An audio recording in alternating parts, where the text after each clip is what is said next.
Right, God bless him. You know, I'm a grandchild of immigrants. I'm like, wow, he's driving a cab in New York City 2 weeks from Haiti. My God, that's awesome. You know? And then I'm thinking, like, it's snowing. I'm like, it's gotta be the first time this guy's ever seen snow.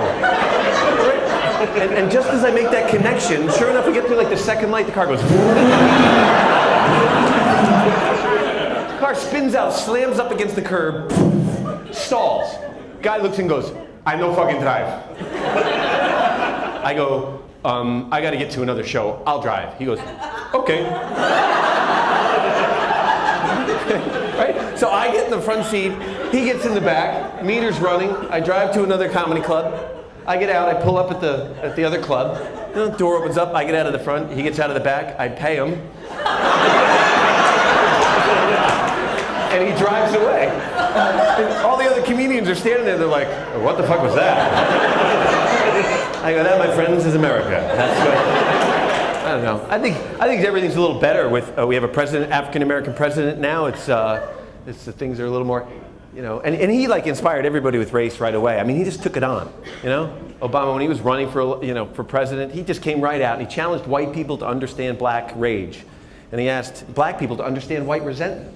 And if we can understand these two things as a people, we can begin to understand my first marriage. Because, well, so, and Romney, he's got to loosen up if he's going to try to take on Obama. My God, it's a little stiff. Get him a yoga class or something. I don't know. So every time I see him speak, he's so stiff, I'm afraid his head is going to go back and like a big giant Pez is going to shoot out of his neck. President Obama came out for gay marriage. That's wonderful. Yeah. One gay person, thank you. Boy, you were alone on that one. No, good. No, you know, heterosexuals get divorced at a rate of 52% in this country. So I think, you know, we should let gays get married. First of all, how can you regulate something like two people loving each other, you know? And maybe they'll improve our odds, right? You know, they'll up the curve, you know? And if it's the thought of gay sex that repulses you, well, let them get married so they stop having sex like the rest of us. Because most of my gay friends, I think all of my gay friends are all men, you know? And they're like great guys, like, you know, have great parties, they're great wingmen, you know? And I'm thinking, like, I don't have any gay women friends. I really should think about that. And because I always feel like gay women don't like me. I always get that feeling, you know, like whenever I'm at a party and there's some lesbians there, I always feel like they're in the corner looking at me going, look at him with his penis. Yeah, how's it going, ladies? Women, hey. I was afraid they're like this far away from going, get him!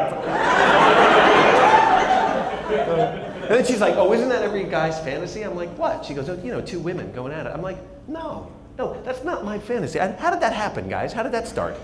Like, if two women were going at it and I walked into the room, hopefully they'd look at each other and go, oh, good, you're here. You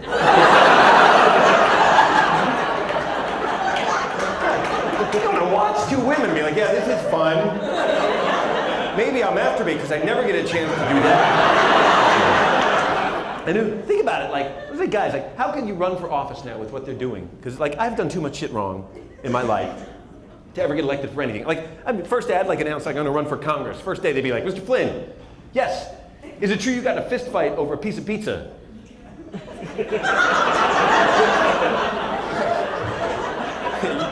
Yeah, man, how'd you hear about that?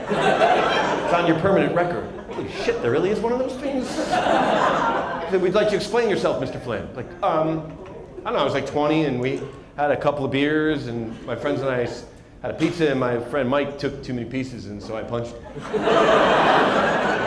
So, Mr. Flynn, let me get this right. You were an underage, a minor, who had obtained illegal alcohol and then you assaulted a fellow student. Like, holy shit, never heard it like that before.